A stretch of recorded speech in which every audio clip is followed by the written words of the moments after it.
Gamms, everybody. Let him hear it. Mike Gamms!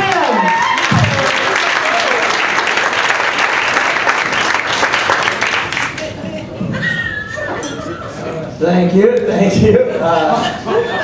I thought that let me get this out of the way. I thought that getting made fun of was something that I would grow out of as I got older. But now that I'm a stand-up comedian, I just get made fun of by professionals. Here's some actual quotes from some other stand-up comedians I've done shows with. This guy, Mike Paramore, once said, "I look like an asexual pod person sent here from the future by Caitlyn Jenner to destroy us all." This guy, Ben Hoffman, said, "I look like if Lisa Frank had a brother that was really into bath salts." This girl, Fizza Dasani, she said, "I look like I would suck a dick for a bag of Coke and forget about the Coke."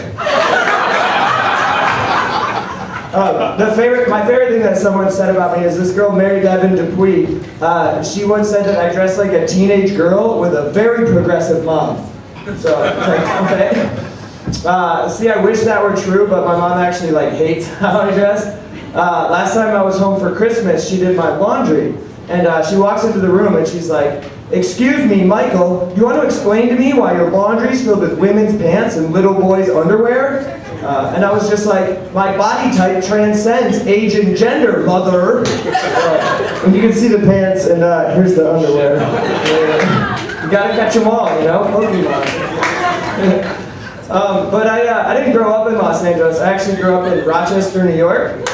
Yeah. One person, great.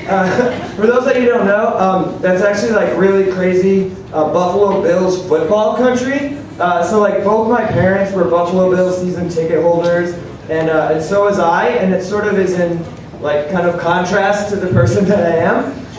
But I'm still a big Bills fan to this day, and I go to Buffalo Bills bars in different cities all around the country during the games, right? The only problem is that I show up in neon blue leggings and a Bills shirt that shows my nipples. And some meathead Bills fan will want to call me a fag, but then he sees I'm rooting for the same team as him and he doesn't know what to do. Just blows his mind. This guy was like, "Are your fingernails painted?" And I was just like, "Go Bills." He looked at me the same way that my stepdad looked at me in high school when I came home and told him that I had joined the track team. It's that look that says, "I'm happy that you're into sports, but did you have to do it in the gayest way possible?" Oh man. Thankfully I don't live at home anymore. I live in Los Angeles where I fit in, because there's a lot of homeless people there. For real, the homeless problem in LA is so bad that the Los Angeles mayor announced a $100 million plan to help the homeless.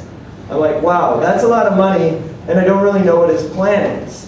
I just hope it's better than my plan to help the homeless, which is just to offer them a cigarette and say, "Hey, it may not make your life any easier, but at least it'll be 7 minutes shorter." Oh man, see, I can make that joke because I smoke a pack of cigarettes a day, and I'm aware that I'm slowly killing myself, but at least I finally have a long-term goal. So. My mom hates that joke, but no, people hate on smoking a lot, there's a lot of smoker shaming, there's smoking bans, they've raised the prices on cigarettes, but I love smoking cigarettes. I love it. I smoke cigarettes for the same reasons that I'm bisexual.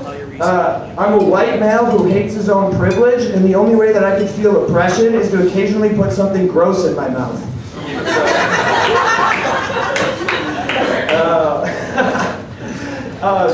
That joke does much better in Los Angeles, because Los Angeles is a super progressive city. Los Angeles is so progressive that they treat straight white males in button-up shirts like they treat Native Americans in North Dakota. Okay, so I say that, I'll tell you why I say that, because I was there. I was up at Standing Rock for a long time.